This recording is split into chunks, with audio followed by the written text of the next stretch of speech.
हर हर महादेव। मेरा नाम है सागर चौधरी। स्वागत है आपका हाइड्रोजन क्लासेस में। आज का हमारा टॉपिक है वीबीटी, वैलेंस बॉन्ड थ्योरी। ये मुझे किसी कोऑर्डिनेशन कॉम्प्लेक्स की मैग्नेटिक बिहेवियर एंड ज्योमेट्री का आइडिया देगा। वेरी इंपॉर्टेंट टॉपिक, बहुत बार एग्जाम में क्वेश्चन आया हुआ है। इस बार 100% इससे क्वेश्चन आएगा। आइए देखते हैं क्या है इसमें।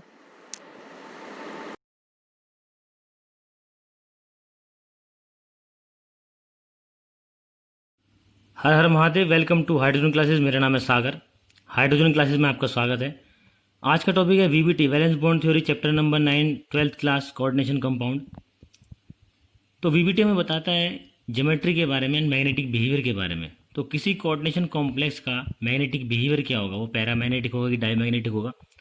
यदि वो पैरामैग्नेटिक है तो कितना मैग्नेटिक फील्ड वो बनाएगा, स्ट्रांगली पैरामैग्नेटिक होगा या वीकली पैरामैग्नेटिक होगा, ये हम बताएंगे।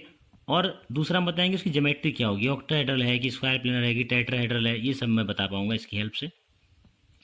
तो देखिए, अगर हमारा कॉम्प्लेक्स Ml6 है, यानी 6 लिगेंड जुड़े हुए हैं, या मैं कह दूं कि M ने 6 बॉन्ड बनाए हुए हैं, मेटल ने 6 बॉन्ड बनाए हुए हैं, तो हमारे दो आंसर आएंगे, तो D2sp3 या sp3d2। यदि हमारा आंसर D2sp3 आता है, दो ऑर्बिटल D के हैं, एक S का है, एक 3 P के हैं, तो 2 + 1 + 3 हो गया 6, यानी 6 बॉन्ड बनेंगे, यानी ऑक्टाहेड्रल ज्योमेट्री। तो अगर आंसर D2sp3 है तो बोलेंगे इनर ऑक्टाहेड्रल, यानी लो स्पिन कॉम्प्लेक्स भी कहा जाता है इसे। और अगर हमारा आंसर sp3d2 निकल के आता है तो हम बोलेंगे इसे आउटर ऑक्टाहेड्रल, यानी हाई स्पिन कॉम्प्लेक्स। तो एक बात पक्की है कि अगर कोऑर्डिनेशन नंबर, ये मत सोचना लीगेंड 6 जुड़े हो, अगर सेंट्रल एटम ने बॉन्ड 6 बनाया, यानी कोऑर्डिनेशन नंबर अगर 6 है, तो हमारा आंसर या तो D2sp3 आएगा या sp3d2। तो हाइब्रिडाइजेशन ये निकल के आएगी। तो मैंने लिखा भी हुआ है, hybridization comes out to be D2sp3 और sp3d2 if the coordination number is 6। For example, आप एग्जांपल देख लीजिए। जो पहला कॉम्प्लेक्स यहाँ पे देखते हैं आप, CO En का थ्राइस Cl3। तो देखो En जो है वो 3 है, लेकिन जो En है वो डाइडेंटेड लिगेंड है। अकेला En 2 बॉन्ड बनाता है, तो एक En 2 बॉन्ड बनाता है, तो 3 En कितने बनाएंगे, 6 बॉन्ड। तो यहाँ पे जो कोबाल्ट है उसके साथ 6 बॉन्ड En बना रहा है, तो कोऑर्डिनेशन नंबर 6 हो गया। कोऑर्डिनेशन नंबर हो गया कितने बॉन्ड हमारा सेंट्रल एटम बना रहा है। सेंट्रल एटम कौन सा होता है, जो स्क्वायर ब्रैकेट स्टार्ट होते ही जो पहला एलिमेंट लिखा होता है मेटल मेरा, वो क्या है, सेंट्रल मेटल। अगला एग्जांपल देखिए आप, इसमें लिखा है CO En का ट्वाइस Cl2। तो यहाँ पे एक En 2 बॉन्ड बनाता है, तो 2 En बनाएंगे 4 बॉन्ड, और 2 Cl लगे हैं, टोटल 6 बॉन्ड यहाँ भी बन रहा है। निकल में मैंने लिखा है NiNH3 का 6, यहाँ पे 6 अमोनिया जुड़े हुए हैं निकल के साथ में, ये भी कोऑर्डिनेशन नंबर 6 है। और K3FeCN6, यहाँ भी 6 Cn लगे हैं, तो इन सभी कॉम्प्लेक्स में कोऑर्डिनेशन नंबर 6 है। इस वाले क्वेश्चन में अक्सर बच्चे कंफ्यूज जाते हैं, वो सोचते हैं कोऑर्डिनेशन नंबर 3 है। कोऑर्डिनेशन नंबर 3 नहीं है, कोऑर्डिनेशन नंबर 6 है। तो कोऑर्डिनेशन नंबर ये नहीं होता कि कितने संख्या, मतलब यहाँ पे 3 लिखा है कि यहाँ पे 2 लिखा है, ये नहीं होता। कोऑर्डिनेशन नंबर होता है कि सेंट्रल मेटल कितने बॉन्ड बना रहा है। आइए, दूसरी बात यहाँ पे खास विशेष ध्यान देने की है कि अगर Ml4 है, अगर कोऑर्डिनेशन नंबर 4 होता है, तो या तो आंसर sp3 आएगा या dsp2 आएगा। अगर आंसर sp3 है तो बोलेंगे टेट्राहेड्रल, अगर dsp2 तो स्क्वायर प्लेनर उसे कहा जाता है। तो hybridization comes out to be sp3 और dsp2, कुछ भी आ सकता है if the coordination number is 4। तो एग्जांपल मैंने समझाया, K2ZnOH का 4, यहाँ पे 4 OH लगे हैं, तो या कोऑर्डिनेशन नंबर 4 हो गया। Zn 4 बॉन्ड बना रहा है OH के साथ। दूसरा देखो PT, यह है K2PTEnCl2, तो एक En लगाया है। En मैंने बताया इथेन 1,2 डायमीन होता है, मेरे लास्ट वीडियो में आपने देखा होगा। लास्ट वीडियो में जब नेमिंग मैंने पढ़ाई तो मैंने बताया था। तो En यहाँ पे बनाएगा हमारे एक बॉन्ड और Cl बनाएंगे 2, तो टोटल En मतलब बनाएगा एक ही है ना, लेकिन 2 बॉन्ड बनाएगा, और 2 Cl, तो टोटल हमारे बन जाते हैं 4 बॉन्ड। ऐसी NiCO4 में भी हमारे 4 CO जो है वो 4 जुड़े हुए हैं निकल के साथ, तो 4 बॉन्ड बना रहे हैं। तो मैंने लिखा, note nitrogen and carbon donor या carbon and nitrogen donor are strong field ligands. तो हम 2 तरह के लिगेंड्स पढ़ेंगे, strong field and weak field. तो स्ट्रॉन्ग फील्ड लिगेंड क्या होते हैं, जो सेंट्रल एटम के साथ कार्बन या नाइट्रोजन से बॉन्ड बनाते हैं, वो स्ट्रॉन्ग फील्ड है। जैसे CO, ये C से बॉन्ड बनाता है, NH3 N से बनाता है, NO2 N से ही बनाता है, ज़्यादातर N से बनाता है, और En इथेन 1,2 डायमीन, ये भी N से बॉन्ड बनाता है। तो कार्बन और नाइट्रोजन से जो बॉन्ड बनाते हैं, they are strong field ligand. इसमें मैं एक एग्जांपल CN भी लिख सकता हूँ, CN will also strong field ligand. तो यहाँ देखिए CN भी हमारा स्ट्रॉन्ग फील्ड लिगेंड है। दूसरी बात है वीक फील्ड लिगेंड क्या है हमारे, तो मैं कहूँगा oxygen and halogen donor are weak field ligand. जो ऑक्सीजन और हेलोजन जुड़ते हैं, हेलोजन मतलब फ्लोरीन, क्लोरीन, ब्रोमीन, 17 ग्रुप के एलिमेंट्स, और H2O जैसे ऑक्सीजन जुड़ता है, OH जैसे O से बॉन्ड बनाता है, ऑक्सीडेट C2O4 2 नेगेटिव, ये भी O से जुड़ता है। तो ये सारे हमारे क्या बनाते हैं, they are weak field ligand. अब मैं इस एग्जांपल में आपको VBT सॉल्व करना सिखाता हूँ कि VBT सॉल्व कैसे करते हैं। आप देखिएगा, मैंने लिया Fe, मैंने यहाँ पे लिया Fe, H2O का 6 3+, तो मैंने Fe को माना x, H2O न्यूट्रल लिगेंड है तो 6 × 0 = 3, तो आयरन की स्टेट यहाँ पे 3 है, यानी वाटर न्यूट्रल लेवल इलेक्ट्रॉन लेता ही नहीं है, और 3+ चार्ज यानी 3 किसी ने इलेक्ट्रॉन लिए हुए हैं, तो Fe की स्टेट यहाँ पे 3+ है, Fe 3 इलेक्ट्रॉन दे रहा है। H2O वीक फील्ड लिगेंड है, ऑक्सीजन से बॉन्ड बनाएगा, मैंने पहले बताया। तो आयरन का एटॉमिक नंबर 26 होता है, तो आर्गन में 18 इलेक्ट्रॉन, 18, S में 2 20 और D में 6 26 हो गए, 18 2 20 6 26 हो गए हमारे। और यहाँ पे अगर आयरन जो है वो 3+ स्टेट में प्रेजेंट है, आप देखिए आयरन की 3+ स्टेट है, तो 3 इलेक्ट्रॉन में निकाल दूंगा। पहले इलेक्ट्रॉन 4s से निकलते हैं और फिर 3d से, तो पहले 4s से निकल जाएंगे 2 इलेक्ट्रॉन और 3d से 1 निकल जाएगा, तो रह जाता है 3d 5, तो अब d में 5 रह गए।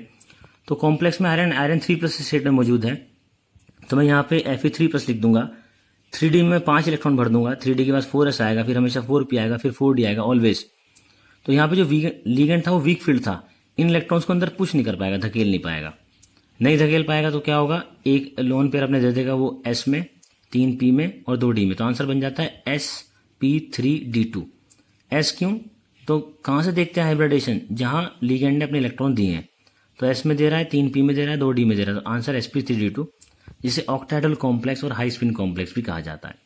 अगर नंबर ऑफ अनपेड इलेक्ट्रॉन की बात करूं, जो बिना जोड़े के थे अनपेड, तो यहाँ पे n से डिनोट करते हैं, number of unpaired electron n = 5, तो उसका जो मैग्नेटिक मूवमेंट होगा, भाई अनपेड इलेक्ट्रॉन है तो स्पिन करेंगे, घूमेंगे, और घूमेंगे तो मैग्नेटिक फील्ड बनाएगा।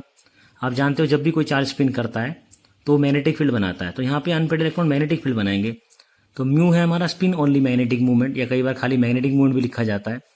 इलेक्ट्रॉन की स्पिनिंग की वजह से यहाँ पे मैग्नेटिक फील्ड बन रहा है, इसलिए बोला है स्पिन ओनली मैग्नेटिक मूवमेंट। तो म्यू बराबर √n की जगह 5 पुट कर दूंगा, तो 5 × 5 + 2, तो बन जाएगा 5.9। 5.9 इज द आंसर। एक बात और, अगर यहाँ n की वैल्यू 5 आ रही है तो आंसर आ जाएगा 5.9। अगर n हमारे अनपेड इलेक्ट्रॉन 6 आ रहे तो 6.9, 7 आ रहे तो 7.9, 4 आ रहे तो 4.9, ये आपको याद करना आसान हो जाएगा। लेकिन हाँ एक बात है, अगर n की वैल्यू 1 होगी तो √3 आएगा, तो √3 की वैल्यू 1.73 होती है, तो उसे 1.9 मत लिख देना। तो कॉम्प्लेक्स पैरामैग्नेटिक है, पैरामैग्नेटिक मतलब it has some magnetic behaviour, कुछ मैग्नेटिक मूवमेंट, कुछ मैग्नेटिक फील्ड ये बनाएगा। इसी के साथ एक क्वेश्चन मैंने और एक्सप्लेन कर दिया आप लोगों को। यहाँ पे देखिए, तो यहाँ पे मैंने जो लिगेंड लिया है वो अपने लिया स्ट्रॉन्ग फील्ड, तो Cn है, कार्बन डोनर कार्बन से बॉन्ड बनाता है, वैसे N से ही बना सकता है ये, तो कार्बन से यहाँ बॉन्ड बना रहा है, तो हमारा स्ट्रॉन्ग फील्ड लिगेंड है।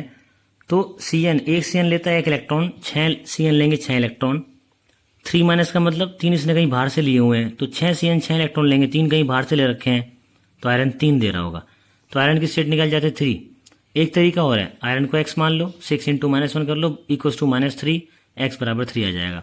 Cn स्ट्रॉन्ग फील्ड लिगेंड है, तो यहाँ पे आयरन की जब 3 आ रही तो ऊपर मैंने बताया था, जब आयरन की स्टेट 3 आती है तो आयरन के अंदर इलेक्ट्रॉन होते हैं 5, तो D में 5 आप इलेक्ट्रॉन भरोगे, तो यहाँ पे D में Fe3+ है, तो Fe3 में you will fill 5 electrons, 5 electron आप यहाँ फिल करोगे। तो देखिए जो Cn स्ट्रॉन्ग फील्ड लिगेंड है, तो हमारा जब कोऑर्डिनेशन नंबर 6 था तो आंसर 2 बनते हैं, D2sp3 या sp3d2। यहाँ पे क्या है कि स्ट्रॉन्ग फील्ड लिगेंड था तो इन्हें पुश कर देगा अंदर, ये शुरू के 2D खाली करा सकता है, तो जहां 2D खाली हो पा रहे होंगे वहां करा देगा लिगेंड हमारा। तो Cn स्ट्रॉन्ग फील्ड है, इन्हें अंदर धकेल देगा, ये वाला यहाँ चला जाएगा, ये वाला यहाँ चला जाएगा, तो इस तरह से यहाँ पे 1 2 पहले वाले 2 ऑर्बिटल में 2 इलेक्ट्रॉन है, तीसरे में 1 रह गया, 2D खाली हो गए, तो यहाँ पे हमारे पहले वाले D से, इस D से 2D से हमारे Cn बॉन्ड बनाएंगे, एक S से 3p से, तो आंसर बन जाता है D2sp3। D2 अंदर आ रहा है, इसलिए बोलते हैं इनर ऑक्टाहेड्रल। तो यहाँ पे अनपेड इलेक्ट्रॉन जो है 1 रह गया, पैरामैग्नेटिक तो है लेकिन ये वीकली पैरामैग्नेटिक है, ऊपर वाले कॉम्प्लेक्स में 5 अनपेड इलेक्ट्रॉन थे, यहाँ पे 1 अनपेड इलेक्ट्रॉन है n, 1 पुट करेंगे आंसर आ जाएगा n की जगह 1 पुट करो 1.73 बोर मैग्नेट्रॉन। पैरामैग्नेटिक है, लो स्पिन कॉम्प्लेक्स है क्योंकि D2sp3 D2 पहले आया है, तो हम ये कह सकते हैं कि अगर लिगेंड स्ट्रॉन्ग होगा तो अंदर इलेक्ट्रॉन को पुश कर देगा, 2D खाली करा लेगा, तो आंसर बन जाएगा D2sp3। अगर लिगेंड वीक होगा तो अंदर पुश नहीं करा पाएगा, जैसे ऊपर वाले केस में था पुश नहीं करा पाएगा, तो S से आके ऑक्यूपाई करेगा, लिगेंड अपने इलेक्ट्रॉन देगा, तो आंसर बन जाएगा sp3d2। एक बात और, लिगेंड तब भी पुश नहीं कर पाएगा इलेक्ट्रॉन अगर 2D खाली नहीं हो रहे होंगे।